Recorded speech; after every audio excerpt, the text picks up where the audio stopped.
Hi everyone, welcome to today's show. With me is Richard Grannon. He's a coach specializing in recovery from narcissistic abuse and complex post-traumatic stress disorder, drawing on psychology, NLP, CBT, somatic work, and Zen meditation. Richard offers practical, no-nonsense guidance for emotional recovery and inner resilience.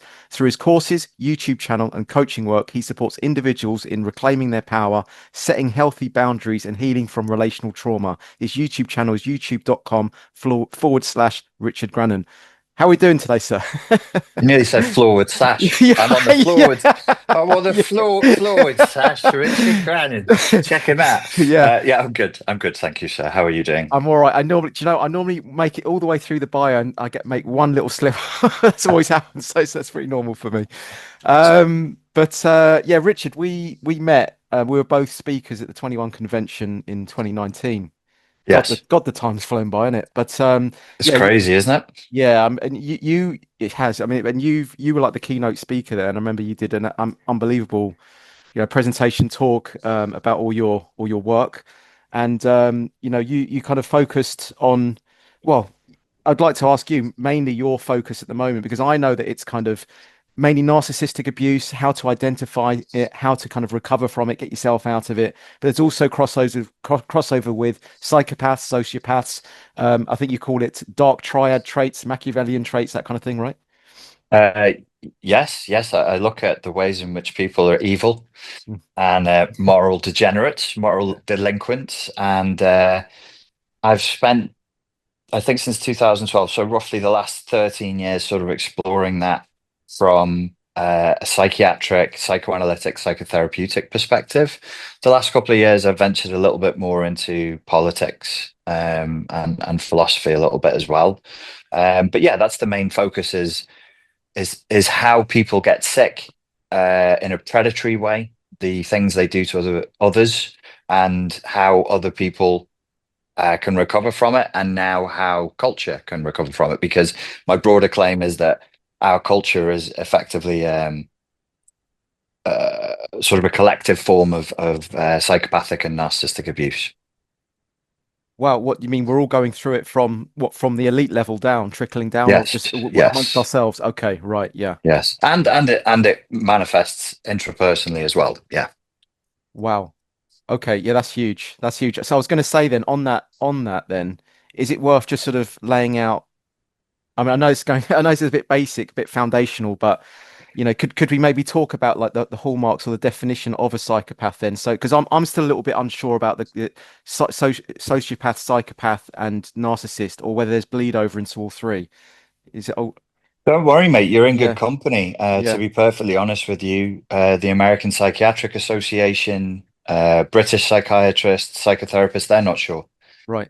People are arguing over the specific boundaries between these definitions. And we know what is known Mm. is that our definition of narcissistic personality disorder is not good enough for multiple reasons. And this debate has been going on at least as far back as 1999.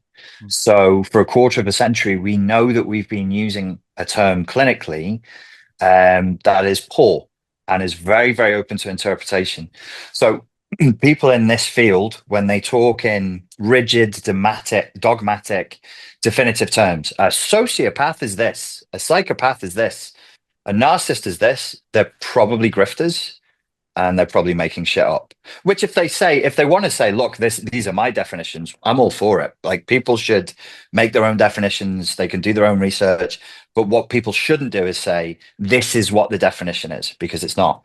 So, sociopathy is a slightly out of date term. And broadly speaking, the argument between sociopathy and psychopathy was to do with a debate that's within, I don't want to bore you or your audience with it, No, I'll it's keep fine. it brief. No.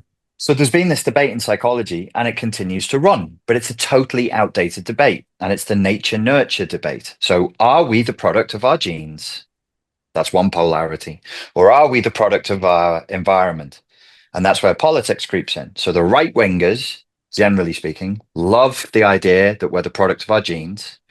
So then you can start to develop like race-based explanations for behavior. And then the lefties, they love environmental explanations for Right. our behavior. It's all trauma, it's all environment, because then everyone is born innocent and everyone is an innocent victim who can be rescued. And I would just say, not only do I believe that both sides are wrong, we know both sides are wrong because we have another burgeoning field of study. It's still very young. It's called epigenetics. So we know there's no question scientifically whatsoever, and anybody who tells you different is simply fucking lying. We know there's no question whatsoever that we are the product of our genetics in response to environment. No question. Your environment counts, your genetics count. How much each counts, that's still very much in debate. It's very, very hard for us as a species in 2025 to know exactly, to a nicety, to a nuance, what the difference is. But that's the difference. All of this, like sociopathy, psychopathy, narcissism, are ways of trying to bring nuance and discretion to a concept that goes back to the 1800s, the old London asylums, um, where you would just call people a psychopath essentially meant a moral degenerate. So if a woman had lost her mind to gin and she'd had multiple children by multiple partners, she wasn't behaving in a Christian, moral, upstanding way, she would have been called a psychopath because psycho is mind from psyche, but it means soul as well. And path is pathology, is pain. So here is a soul that suffers. Here is a soul that's in pain. So that was the original psychopath, is kind of a churchy Christian Abrahamic view. This person is a moral delinquent, and then everything that's layered on top of that, it's all pretty brittle. If you ask me, it's all pretty brittle. You can show me a perfectly defined psychopath, and I'll say, well, I can see the histrionic and narcissistic traits. You could show me a perfect narcissist, and I'll say, are you really saying there's no psychopathy there? What about this? What about this? What about this? And these are the debates that go on. So it's not fixed. This isn't chemistry. It's not biology. It's not physics. This is a battle of language, of narrative, of models that's going on. I hope Yeah, that was that's helpful. fantastic. Yeah, and I like what you said about the nature and nurture as well, because it's as you said, the leftist view is more like a blank slate, and you just come into it as this thing that can be malleable to any social dynamics and environmental situations, but it completely takes out the nature aspect, and it's got to be a blend of both. It's the nurture that arises out of the nature, right? It's the biology first, and then it's the social environment that kind of, and they work together, right? It has to be that way, I would have thought. Well, it's a rolling ball. If we think, Yeah. I mean, if we it's 2025. Anybody can think about anything. There's no boundaries. So, like, we'll just be philosophers. If we think in terms of the human species as though we're aliens, it would be foolish to just take one human and study them. You want to know their social environment, and you want to know intergenerationally what pressures were upon them that led them to this place evolutionarily. And so, yeah, we know, of course, we are creatures of biology, where obviously there's nothing that's free from genetics. Not one thing that we do is free from genetics. Can't be. It fucking Mm. can't Yeah, be. We're exactly. flesh, we're flesh suits. Yeah. We're flesh suits that are constructed to throw genes forward intergenerationally into the future. We, quite frankly, don't matter all that much. What matters is the biological imperative to throw the gene forward. At the same time, we're very, very context affected. We're enormously tribal. We're very social creatures. As if you compare us to other mammals, we're very, very social. Most mammals are social, but we fall broadly into the group that is more social, quite sexual, quite social, lots of communication, lots of very affected by the tribe. And so if you look throughout history, very often, anthropology and sociology and economics has proven to be a better predictor of human behavior en masse than psychology. So, psychology is I still love psychology, but it's a fairly naive approach to the human being and to the human experience. Yeah, love it. I mean, so with that then, and in terms of, the danger of labeling people and behavior, because it sort of locks it, it pigeonholes it and doesn't allow for any crossover, any bleed through to other behaviors.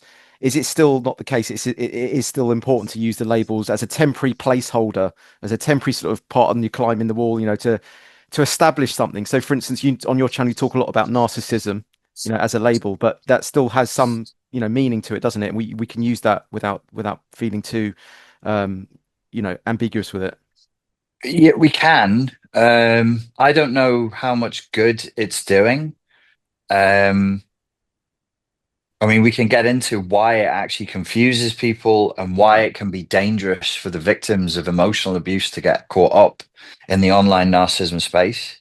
Yeah. It might be easier and safer for Gen Pop, for Yeah. most people, to only be thinking in terms of morality, moral degeneracy. Go back to the 1800s, go back. Mm. Righteous behavior, sinful behavior. It might be easier for Gen Pop really to Mm. be thinking like that and safer. Mm. And to not say narcissism, psychopathy, histrionic, sociopath. You know, you mentioned dark triad. That's not Mm. mine. That's Oh. I think you said you call it. I call it that because that's what the literature calls it. Oh, So there's right. dark. Okay. Yeah. It's not mine. It's not mine. Okay. Fair enough. Yeah, I I got do. it from your YouTube description. So Yeah. So it's not. I mean, you if you want to credit me, yeah. I'll narcissistically take it all day. Yeah. Yeah. I do have some friends in Hong Kong and they do tan well, but no, there's dark triad and there's dark tetrad. But these, in a sense, again, if we go switch frame and be philosophical, Mm. I think what we've done is, broadly speaking, in the Western, and it is Western. Come at me in the comments, bro. It is Western. This mechanistic, technological drive that largely the West harnessed, and then the globe adopted it, Mm. was about breaking things down into their component parts. So you have a singular, and you break it down, and then you reassemble it. Thank God, medicine, dentistry, planes that fly, machine guns that don't, jam when you want them to fire, computers, artificial intelligence. All of that's from the Western mechanistic model. But I think we've gotten addicted unconsciously to this idea that if we keep breaking it down, it keeps getting better. And here it doesn't. Here it doesn't. I think actually here is a place where we should take a step back.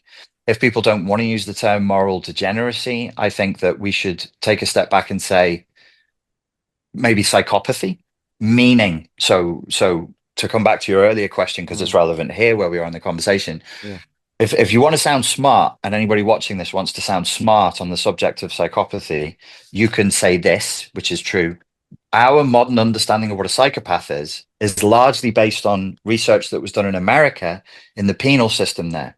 So if you're going to come and say, is this psychopathy or not?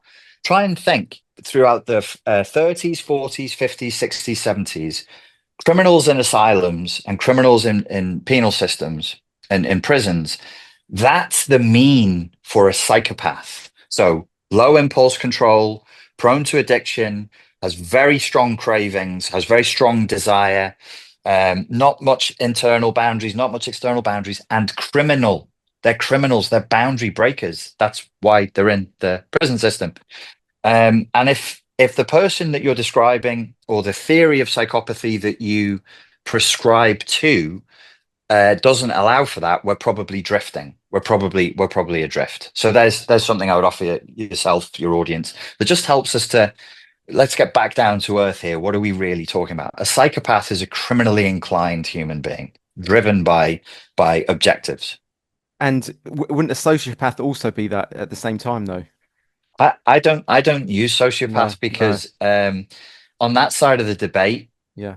I kind of, when I last looked at it, I was like, it's one of these, it's one of these unnecessary movements to complexify that we Right. that we just referenced. So psychopath existed, everybody was using it, and broadly speaking, you could say that. So in the culture that used psychopathy, which was American, maybe a little bit more Christian conservatism was Mm. floating around. They'd go, this is in the genes. This is that your father was a criminal. Now you're a criminal. Your mother was a drunk, violent rageaholic. Now you're a drunk, violent rageaholic. And I think the desire from a good place, more of a left wing desire, from a kind, charitable place, was to come forward and say, no, don't pigeonhole people, give them chance. So psychopath means the pain comes from within, and sociopath means the pain comes from without, broadly speaking, if you're trying to look at the etymology of what they're trying to say. So the people who are using the term sociopath were trying to say, look, they're not as bad, they're not as morally degenerate. They do have a morality, they act out, and they were on the side of nurture, and broadly speaking, the people using psychopaths were on the side of nurture. But I don't think these are useful. Mm. I don't think these are useful definitions. I don't think they help the perpetrators, criminals who are trying to get out of the penal system, and I don't think that it helps the victims. I don't think it helps society at large. I think it just becomes a wanky sort of like nerdy argument over bits and pieces of stuff. Yeah. Constructs constrict us, I always say. The labels, I had the same thing when I worked in the dating industry and noticed all the pickup terminology. And I just thought you're breaking an organic, flowing, unfolding conversation into about 100 different checkpoints of approach, open, disarm, wingman, Yeah, push pull, did it. And it's like you don't. Conversation, you can't mechanize more to like what you're saying. The more you yeah, mechanize it, the more you're yeah, losing the essence of what it is a connection is. It's actually an unfolding. It's a removing away. yes, It's a reducing, a reduction. yes, Seduction is reduction, not more mechanization, and it's the same thing. And yes, so absolutely. the more language you use, the more bricks and mortar you're throwing into the house to try and clear the house, and it's a paradox, you know. So Well, it's interesting you bring dating because I think like, say if you do martial arts, like Brazilian Jiu-Jitsu, especially for middle-aged chaps, is going through this big renaissance. Loads of people are doing it. If you literally think in language whilst you're rolling, you will be fucked. You will be yeah, held yeah, down yeah, and yes, brutalized, exactly, yeah. somewhat physically. You must be in a certain flow state. And I remember looking at the dating stuff, and I was invited to work for an American company that had moved to Singapore when I was living in Malaysia. And I looked when I read the PDFs, I was like, yes, yes, yes, yes, yes, yes. But it looked very much like the way people were trying to break down fights. So you had my view of it. I used to teach self-defense. You know this, your Mm. followers probably don't. I used to teach self-defense for about 10 years. And you'd have people who were quite frightened, more introverted, maybe a little bit on the spectrum for autism, predominantly men, overwhelmingly men, and they wanted the mechanics of a fight, Yeah. or they wanted a mechanics of seduction.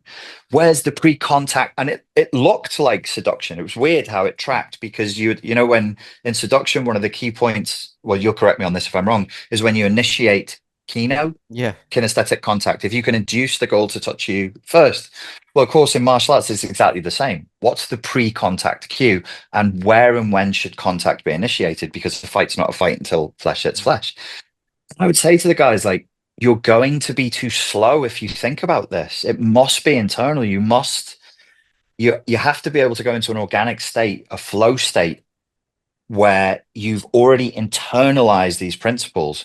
If it doesn't come to you naturally, I don't know what to tell you. Like, what I would get guys to do is just drill it, drill it, drill it, drill it until their brains were so bored of it that they knew what to do before they knew it. I don't know what you would do with dating people like that, but as somebody who's been around women, I think the worst thing I could do is try and cerebrally figure out what I'm Oh, it's the doing. worst. It cripples them.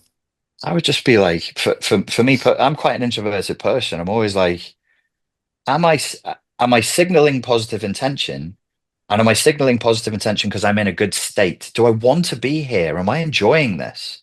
And if the answer I get back is no, I don't, I'm not comfortable. I don't want to be here. I'm not enjoying this. I'm like, well, don't stop then. Just fucking go home. Like, Mm. leave it. Because that woman, probably a little more sensitive to social cues than men are, she's going to feel my discomfort. And the approach is going to be this weird, one foot on the accelerator, one foot on the brake. You must have watched guys in real Oh, life of do this course.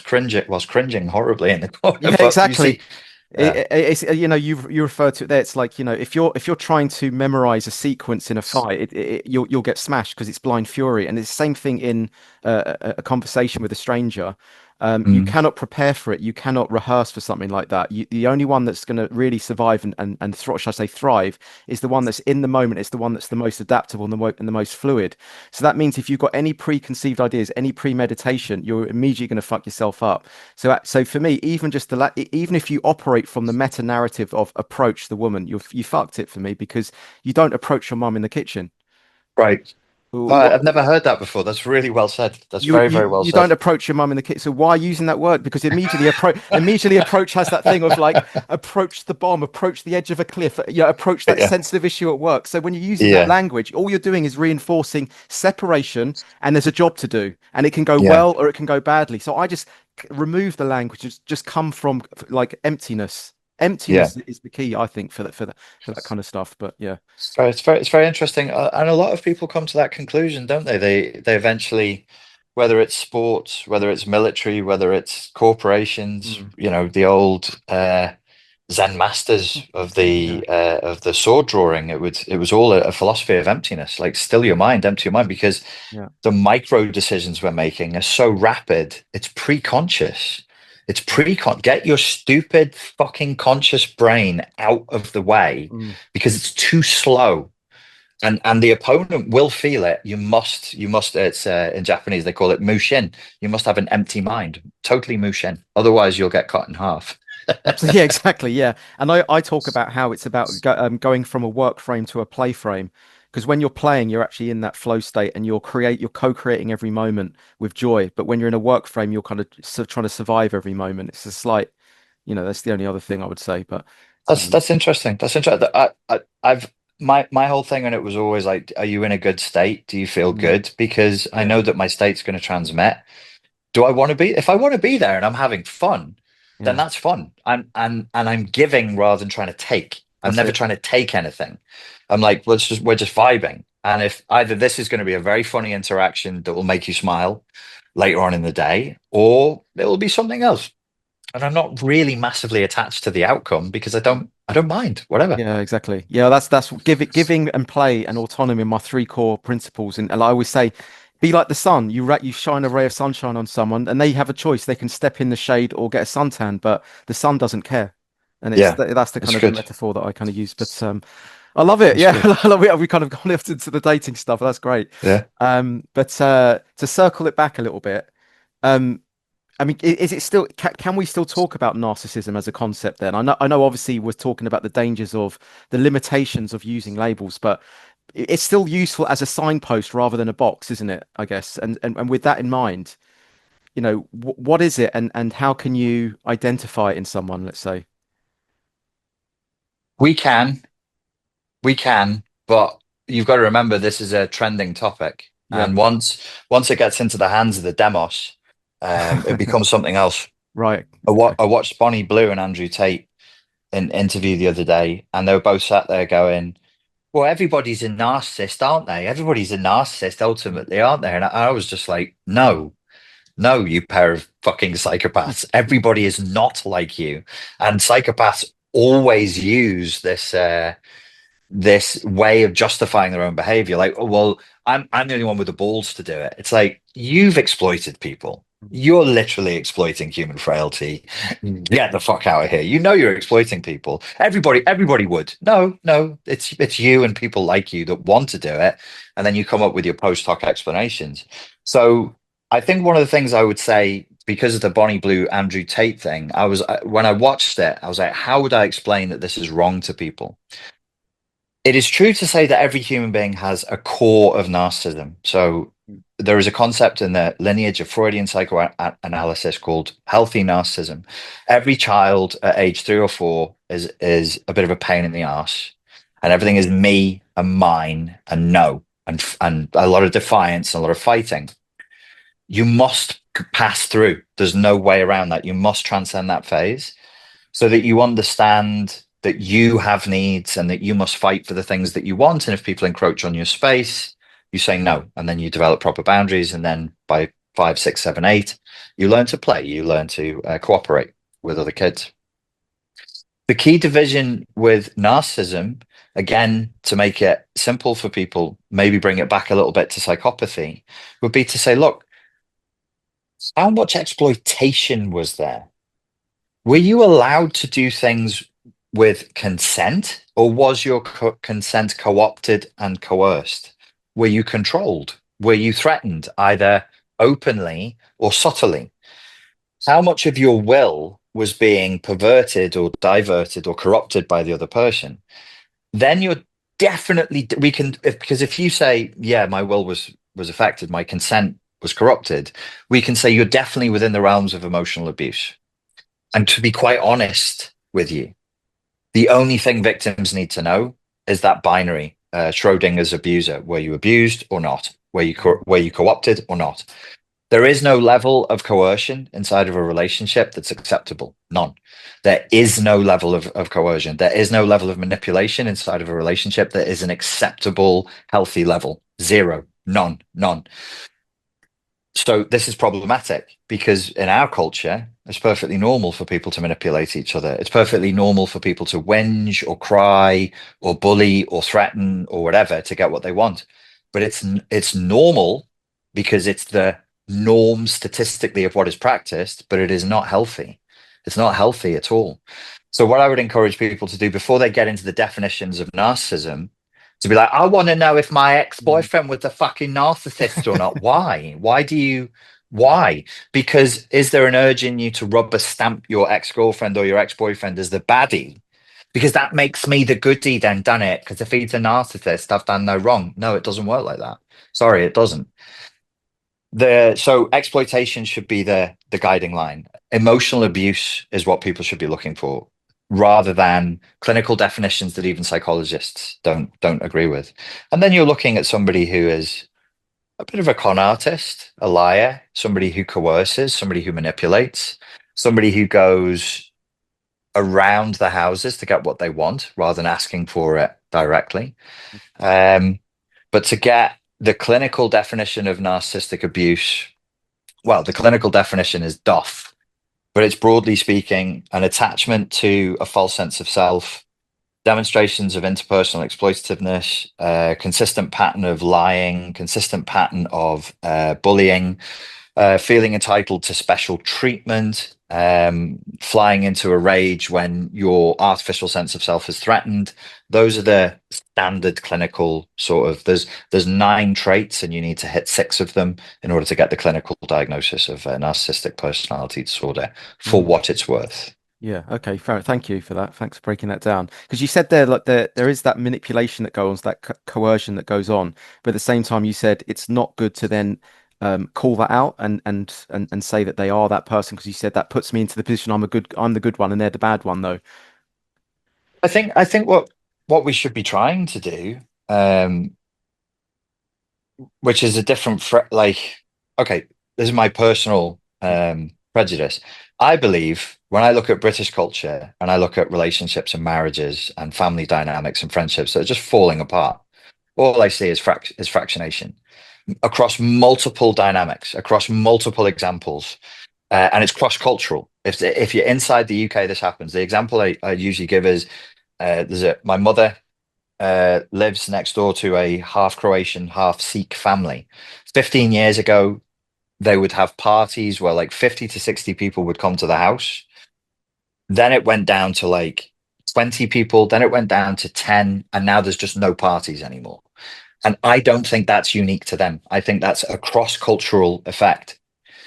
The driver behind this is a general sort of fracturing and a lack of coherence throughout the culture. So what you've got is people trying to get, so I'm going to get with a girl and I'm trying to fulfill my fantasy. I want what I want. So there's me trying to get with a girl. I want what I want. And she's trying to fulfill her fantasy and she's trying to get what she wants. If that's the frame in which these dynamics play out, everybody's a narcissist. She walks away going, well, he did this, this, and this, ergo, he's a narcissist. He walks away saying she did this, this, and this, ergo, she's a narcissist. She has borderline personality disorder. Because they would say, well, did they lie? Yes. There's no adherence to truth. Nobody in our culture gives a single solitary fuck about truth. None. There's no honor. No one wants to talk about honor. The idea of like people ask me why I'm not married, and I just laugh. I'm like, you think I'm going to stand up as a British person in British culture and talk about honoring my wife and how she's going to honor me? Fuck off. We live in a completely degenerate culture. There's just no way that I'm putting myself through that utterly absurd, utterly degenerate piece of theatre. Fuck off. No way. So within that frame, and America is the same. Like I spend time in America. My sister lives in America. Um, Within that frame, of course, people are walking away from relationships with this, like, the end of Reservoir Dogs, Mm. where they're all pointing a gun at Yeah, each other and yeah. they all shoot each other. It's Reservoir Dogs. Narcissist, narcissist, psychopath, psychopath, borderline, borderline. Yeah, it's a Spider-Man meme, isn't it? Where they're all going, Yeah, yeah, yeah, yeah, exactly. Like, yeah, yeah, yeah, yeah. of course, everybody feels that way. Mm. Now, why do they use psychological terms? Because that's part of the degenerate culture that we've created. We Mm. psychologize and pathologize everything. You can't just be sad, you have to be clinically depressed. Yeah. You can't just be a little bit anxious, you have to have social anxiety disorder. Everybody's got like 5 different disorders. Most of them are self-diagnosed. Most of them are based on videos they watched on TikTok. So there's this strong tendency towards the pathologization and psychologization of everything, which I don't like, which is why I'm not that keen on continuing to push the narcissism Mm. thing, because I just think it's more, look, some people really are the victims of people with a pathological personality disorder, but the majority of people you see online saying my ex is a narcissist, they're not the victim of narcissistic abuse. Not in any meaningful sense. Not in any. No. They were poorly treated by Mm. a scumbag from a degenerate culture, but I don't know when the person says, "Oh, that guy, he's so good looking and he shagged a girl behind my back." And then I get Mm. into her story and I'm like, "Ooh, well, you presented me with one story on week 1 of coaching. Now we're in the 6th week of coaching. I find out that you actually started this relationship while still living with your ex. Oh, but I wasn't having sex with him, but you slept in the same bed as him. Yeah, but we weren't having sex, but did he think you're exclusive? Yeah, but. So Yeah. you're a pair of fucking degenerates then. Sorry. You're a pair of fucking greedy, horny degenerates. What you've got in that dynamic is 2 people who are Mm. trying to win, and the one who's going, "Oh, I was the victim of narcissism," lost. Whereas she won, she wouldn't be saying the victim of anything. She would just be like, "Yeah, I'm a gangster. I'm Cardi B. I'm an alpha female. I'm Mm. whatever it is." It's within the So at the beginning, I started off by saying we can't look at it. Well, we can. It's very naive to look at human beings as individuals separate from the tribe. If people live inside of it's like late stage capitalism, it's rampant consumerism, it's rampant materialism, zero spirituality, zero, zero, zero, nothing, none. The only time people flex their spirituality, bro, bruv, oh, mashallah, I converted to Islam. Did you? Mm. Did you? Have you ever read the Quran?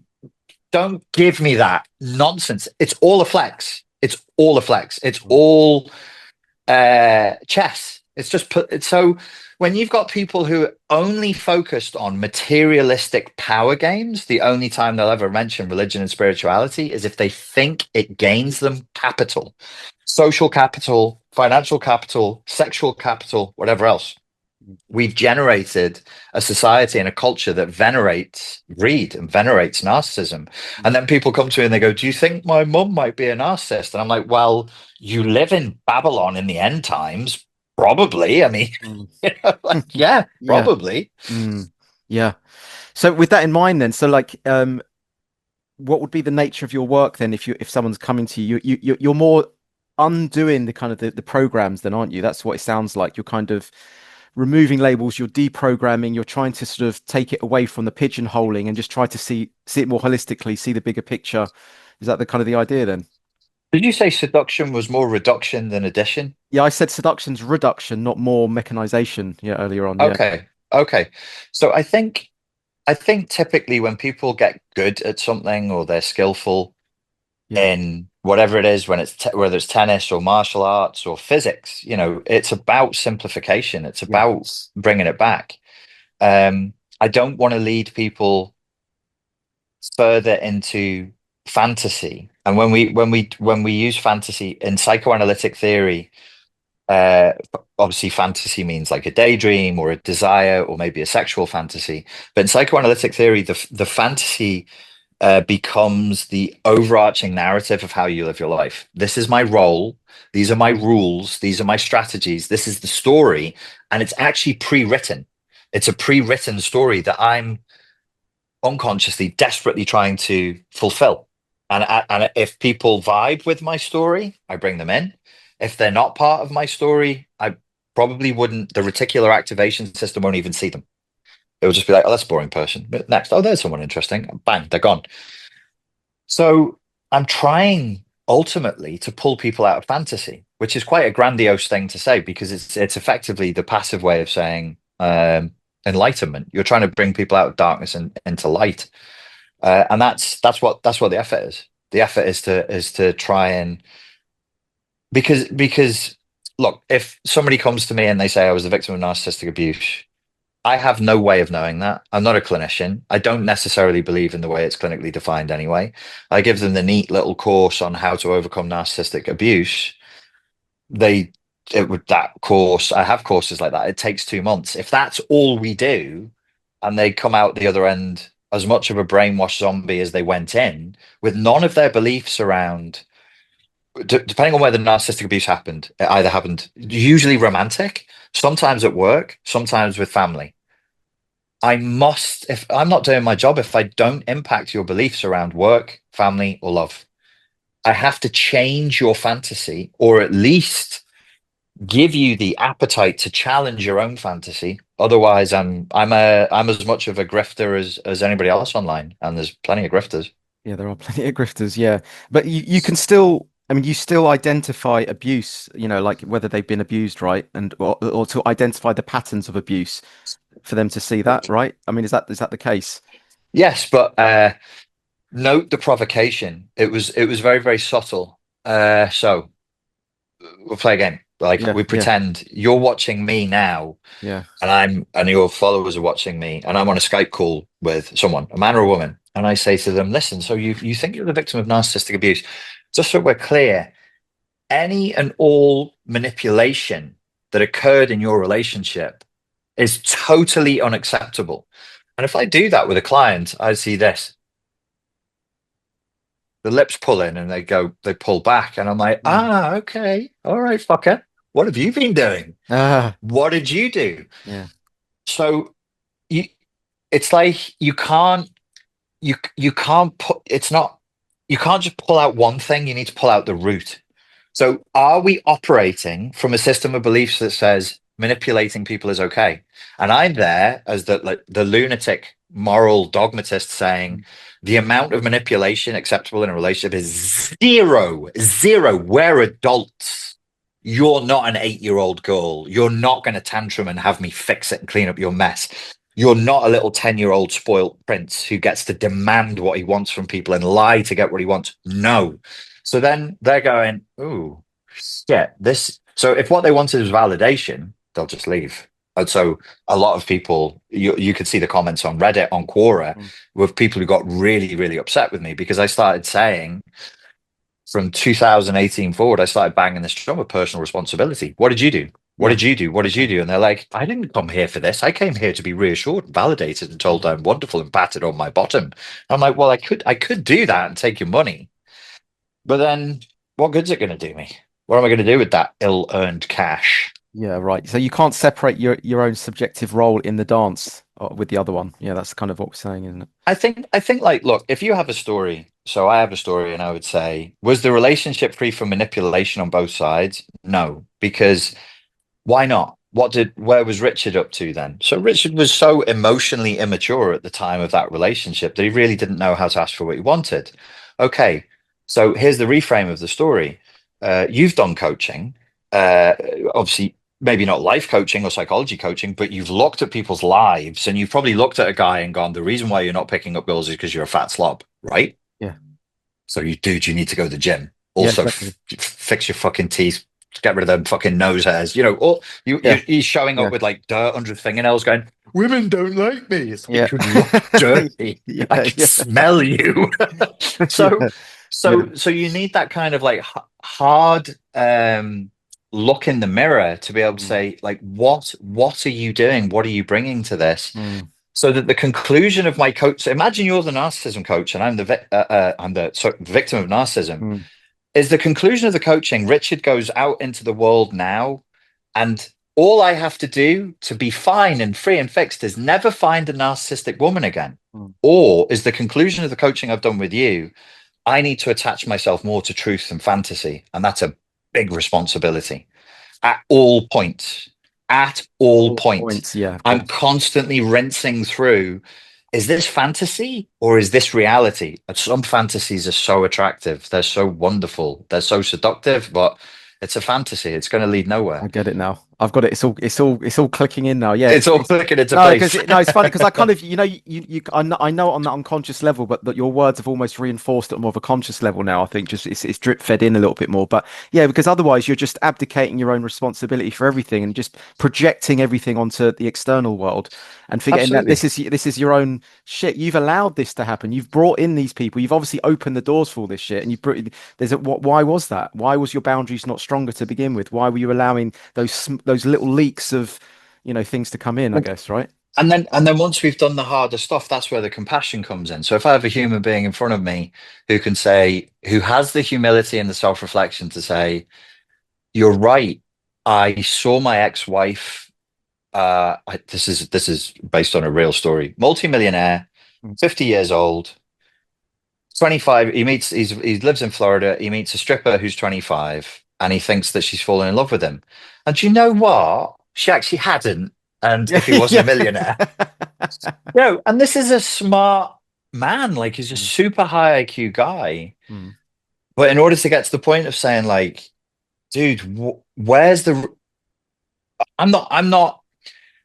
I don't mind how people live. I don't mind people being porn stars or sex workers, or if they want to run a webcamming empire. I dislike deception.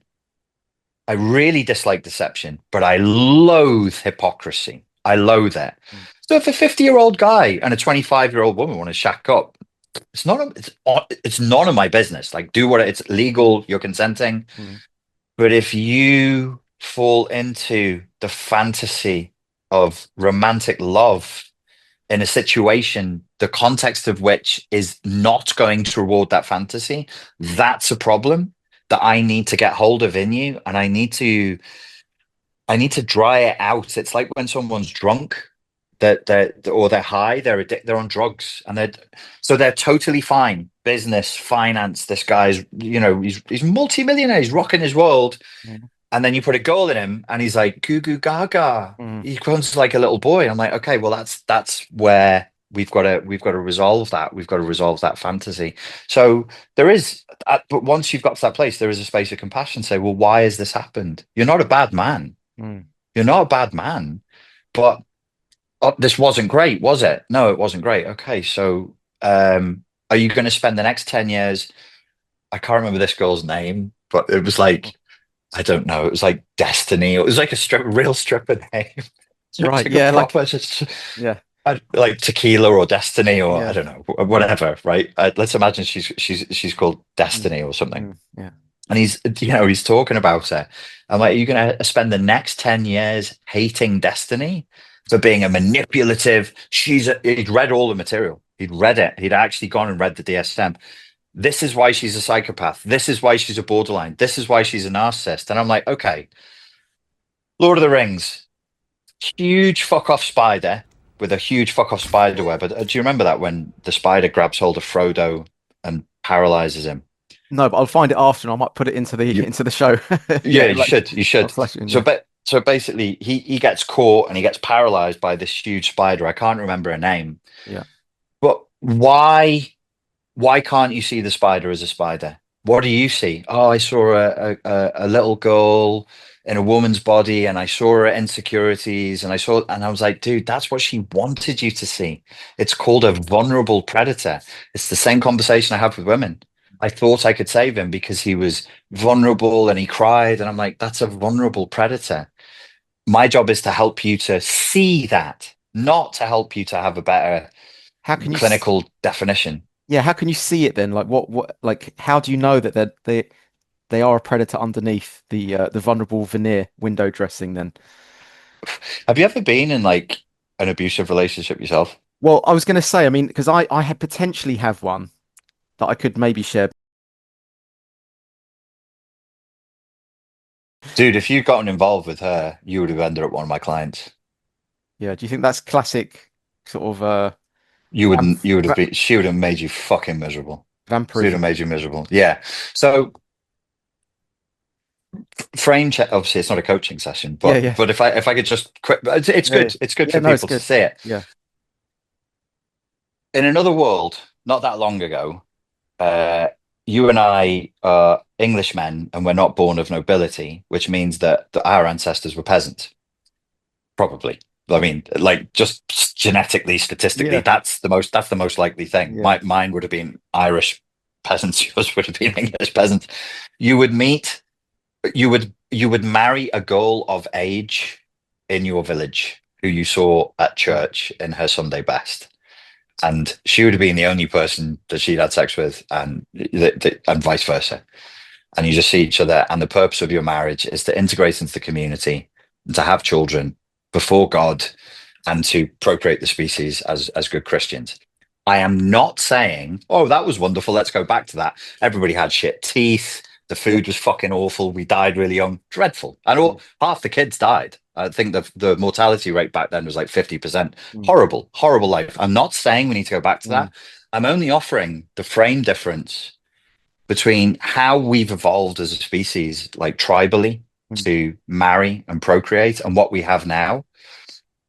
And just for your followers to consider and for you to consider, what we have now is what you've just gone through. Every guy, every girl who's dated watching this has a variation of your story. That was a power struggle. I've had them. That was a power struggle between two people. You wanted your freedom. You wanted access to attractive women, as you should. Like you, mm, I don't know, it's genetics. I'm sorry. Like that's how you designed. And she wanted what she wanted. She wanted to capture the strongest man that she could. mm, And you came into her sphere. And because of the way you were living life and the behaviors you're expressing, she was like, that's the strongest, if not, or one of the strongest, certainly got to be in the top two, top three of men that she's met. I want to capture that one. She defied her.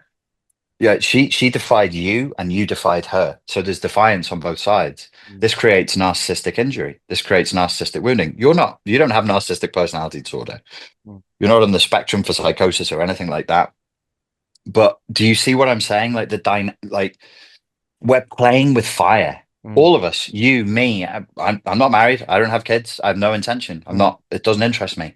But when I'm dating now, I'm 47. Well, I don't date. I just stay single because I know now. I got burnt so many times. This is playing with fire. yeah. It's actually, you can take it as sport if you want to, but Mm. it's not really a sport. And to just keep that other frame in mind, that's how we used to do it. It was one person for most of us throughout most of human history. Well, for most men, it was zero people, but that's another Yeah, conversation. I never saw that fire though, to be honest. That's the crazy thing, you know. And I feel like Mm, I'm above average for awareness, I would have thought, with women and mm. dynamics and stuff, social dynamics. But I never really saw it because I genuinely thought that me and her. See, this is another sort of question: is that how can you tell the difference between a genuine soul connection and maybe some kind of love, like genuine love, and what may be kind of an engineered, um, what would you call it? An engineered thing, maybe that they're creating to make you feel as though there's that deep connection, but maybe it could all be a form of, um, yeah, manipulation, control, creating this theater that you're stepping into. I guess I don't know. Does that happen a lot? I mean, is that It's an interesting question, and it points to something in your map of reality and in many people's map of reality, yeah, which is the notion of like a genuine soul connection. What is that? yeah? What is that? What is that? Is it real? Do we need it? Is Yeah. it practical? Is it just fantasy? Is Mm, it from movies and romance novels and Disney movies? Is it real? As a fantasy, is it potentially dangerous? Well, yes, like of course, because someone could leverage that fantasy against you. Is it innate? Look, I think I mentioned this at the 21 mm. seminar. People think of Jung. I love it. They post Jung all day on social media. He was so cool, Yeah. so open, so psychedelic. The dude was a Christian conservative who believed that homosexual men were critically immature, and the only thing that kept them fixated on having sex with other men is narcissism. They wanted to have sex with themselves. The dude was not open and progressive by modern standards. Mm, Now, what he said about women I can't remember the exact quote, but a man in defense draws the sword, his phallus of power, and with it he can cut. A woman in defense is, I'm paraphrasing Jung here, was more like a squid, and she squirts an ink that blinds you and showers you in illusion. She don't have a sword, and if she did, she's not going to be able to fight you. So she does what she can do in the fight, and what she can do in the fight is illusion. Were you fighting? I think yes. I think there was a power struggle there. Was she doing what was innate to her to defend herself? Yes, I think she was deliberately feeding you an illusion. Wow. Does it make her evil? No, I don't not Mm. evil. I just think it's an innate defensive strategy. If you're asking me for my personal opinion, what would have happened in this case? I think you would have ended up trying to fulfill a fantasy that would have made you absolutely miserable. And look, have hope. Um, you can resolve these things. And what I would say is, if you want something stable and long term, turn your life and your attitude and your lifestyle and your desires to stability and long term, and it changes what women you find attractive. Yeah. So there's something in her that was tricky. It was a bit like, "Oh, I'm not sure. It's a bit mysterious and vague and da, da, da, da, da, da, da." Yeah, it sounds like most of my ex-girlfriends are like that. And then I'm trying to resolve the puzzle of this mystery. They're always complicated. They're always a history of trauma and mental health issues. And then I'm trying to resolve that and solve the puzzle. All of that is gone. And the only reason it's gone is because of therapy. The only women I find attractive now, the one quality that I find the most overwhelmingly attractive in women now, post therapy, is kindness Yeah. and honesty. Just kindness. If you're there, that means you're ready to procreate. Because the Yeah. most important quality for you as a man in a woman, for your children, is kindness, not mystery. Children are not going to respond well to Yeah, I mystery know. I and know. emotional lability and emotional Well, manipulation. I actually think on a larger level, tell me if I'm going too crazy here, but do we not have that heartbreak, abandonment from childhood, from what, not getting the love from our mums, and then what happens is that stays in the system, and then the body wants to heal itself, so it will bring in, you will gravitate and magnetize towards certain stage characters that have a certain energetic imprint that is going to be the perfect mirror to that wound, and then they will break your heart. And it's not them breaking the heart; they're just showing you what you've already haven't dealt with in childhood, and you'll I keep think getting so. these girls to breakups, whatever happened to you, to kind of Mm. tell you that is your core wound that you need to address. That's that abandonment. That's the boundary breach that you had when you were young, and now's your time to step up and do that healing work on behalf of the younger you. Is that kind of the deal? It pretty much is the deal. I mean, the question that's begged here is like, what's your relationship like with your mother, and what was it like in childhood? Was it fine? Was it okay? Was she not available? Maybe she doesn't look like your mom or act like your mom, but the child in you, your child ego state, recognized when you interacted with her, you were interacting with her parents' ego state, her adult ego state, and her child ego state.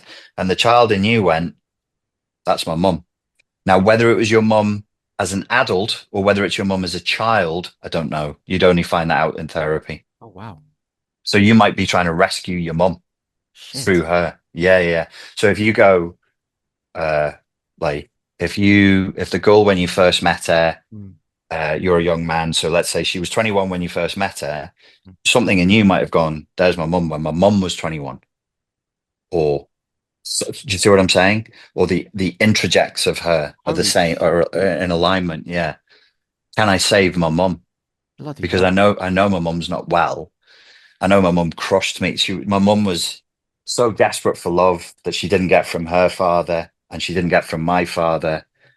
So she took me as a male and just crushed me. Exactly.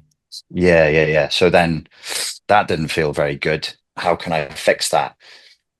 This woman, she's going to turn out just like my mum. So that's how clever we all are. That's how clever you are. Intrapsychically, you recognize this is my mum, age 21. I can save her before the terrible thing that happened when she was 30. Your mum, Yeah. I can save her before that. I'll save my mum. How would you save them though in that instance then? What are you trying to do when they're the young 21-year-old? Don't know because I don't know. don't know what the child ego state in you believes to be true about your mum. I don't. So let's say you've assessed something happened to your mum that made her like this, or God, I don't want to go too deep on it. Like, That's all right. Go on. theoretically, let's Yeah. say that let's say your mum wasn't happy with your dad, Yeah. Yeah. Go. and she regretted it, Yeah.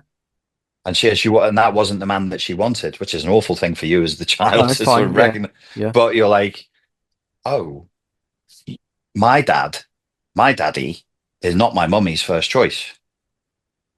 My mummy ended up taking her second choice because her first choice disappeared off. Maybe her first choice was a guy like you. Do you see? Do you see like the intergenerational? I'm the new husband kind of thing. Yeah. Right. And so Surrogate husband. Yeah. you look at this girl and you go, listen, girl, you're not doing this consciously. It's a game. You're inviting, you're saying, if you can get over your ego and you can show some humility and you can interact and connect with me safely, you're 21, you know all this intrapsychically, you're going to be 30, you're going to be 35, you're going to be 40. You can either make the right choice this time, mummy, by being humble, or you can make the wrong choice and choose your ego, and then you're going to end up stuck where the girl in the real world, the girl you're talking about, is now stuck. She's stuck. Yeah. She's stuck. You didn't even, none of the story told me that she was stuck, but I know what happens to girls like that. There's partly ideological infection there. There's partly like materialism trumps love, materialism trumps romance. Yeah. When she was young and you got her at this point in the story that for the audience, I've made this up. This is neither confirmed or denied and doesn't need to be because we're talking the realm of theory. Maybe she looked at you and she wanted it, but maybe you weren't feeding her enough security. So she found you attractive, but not safe, dangerous and risky. But you know this from the red pill theory and everything. Obviously the women need to feel risk. They need to feel danger, but not all. Okay. Like there needs to be safety there as well. Exactly. Balance. Yeah. You don't, I think some of the red pill kids, especially in 2019, it might have matured by now, had got this idea that women were just looking for like Conan the Barbarian. And I'm like, you've got to be a bad boy, you've got to be huge with muscles and tattoos on your eyelids. And it's like, no, it becomes overcompensatory. So you represented something, and you said, okay, are you going to make a good choice or a bad choice? But I think because of whatever the story is with you and your mum, you couldn't push her too hard, and therefore you didn't. Now, why? I don't know. You might have known that it wasn't the best thing for you. It's a game. You played a game, and I think the game you were trying to play was to try and rescue your mum. The grief of the last that you've experienced recently, because she said it's over, I don't want to play this game with you, is a mother's rejection. I'm not interested in you, or I don't want to play with you anymore. So whatever you felt in childhood where you didn't feel seen, you didn't feel heard, or you felt instrumentalized, because a mother crushing you with love is not that, you're not going to experience that as love. You know that your mother is treating you like a security blanket. Yeah. Or a doll. She's making herself feel better, and you just happen to be there. I still craved that though as a kid. Because that was the only form of love that I knew. So I would actually crave the smothering and love all packaged together because that's what I knew it was. So yeah. So then you might have an unconscious craving for somebody with a very anxious attachment style. You might want a woman who's very, very, you can feel her anxiety. Otherwise you'd be like, what's this? Why are you calm? Don't you love me? Why are you so fucking calm? What's that? Ugh. You give me the ick. You've just hugged me and I felt no terror. Where's your abandonment terror? Because, if there's a little bit of like borderline emotional dysregulation, fear of abandonment there, that transmits. That's what I'm adapted to. Well, that's what I was adapted to pre-therapy. And if that wasn't there, I couldn't get sexually aroused. I didn't know that. Shit. I didn't know that. Oh, I wasn't interested. Women who are stable, I was like, I'm not having sex with you. Don't be silly. Can you not destroy my soul? Well, why would I bother having sex with you? What's the fucking? May as well go home and have a wank then. No, I only Wow. had sex with extraordinarily dangerous women who are clearly psychopathic, like evidently, because that's my story. Right. That's me trying to, it's not, in my case, it's not just about my mother, it's about my father as well. So I'd be searching for my father and Mm. my mother inside these relationships. Very, very dangerous people. What? Why? Okay, but I thought it's for the male is with the mother wound, right? Or but you it also it includes the father in Of, equal yeah measure, right? Yeah. yeah, Okay. equal by that measure, obviously. And everybody's who's followed this far into all this psychoanalytic talk is high IQ enough to realize that that would be more typical. Obviously, it's going to be more typical in homosexual men, but it's very common in heterosexual men as well. Mm. So you're actually looking for a combination of your parents. You're trying to resolve. It's almost like pre-sexual identity childhood trauma. So pre-age of 4 childhood trauma. You don't have a sexuality. You're not No. straight. You're not gay. You're Yeah. just a kid. So it's pre all that. The father wound resolution. We will see more of a drive for that in same sex relationships, but it happens in heterosexual men and women as well. So so your relationship dynamic with your father, you project that onto potential romantic partners as well. Then, like you said before, with the mother wound, like you try and heal your father wound through the women you're dating and stuff. You're choosing. Yes, I try and heal my father wound with the women that I'm dating and in my business relationships. It's a consistent pattern of behavior in Wow. business relationships. Yeah, it's really, really bad. This is deep though. Jesus, bloody hell. Yeah, I mean, Yeah, yeah, yeah. I started writing a whole, my childhood and everything I could remember recently, so I could look back on it and glean off it, like what the certain dynamics were that maybe I've carried through into adulthood and I'm projecting onto people and women and stuff. So that's probably Yeah. quite a good idea, right? I think for people who've chosen the path of coaching, Mm. or therapy or counseling, they're very, very heavily predisposed to having a bit of a savior complex, to trying to save people, which is Mm. when you step outside of yourself, that is just insane. You can't save anybody with your cock. It doesn't work. It's But anybody watching, that's the quote. oh, I love it. It's so interesting, man. It's just yeah, it's a fascinating subject. Anyway, thanks for your time, Richard. Really appreciate it, mate. And No problem. let's plug everything you've got here. Well, let's start off with the YouTube channel again. YouTube dot. Just the YouTube channel. If people go over and check Oh, my YouTube channel, which is just Richard Grannon, that's where I do the narcissism stuff. yeah, And then I have a philosophy channel, which I will do more work on soon. It's just called Richard Grannon Philosophy, and those are the two places for them. beautiful. Check that Check me out, out. people.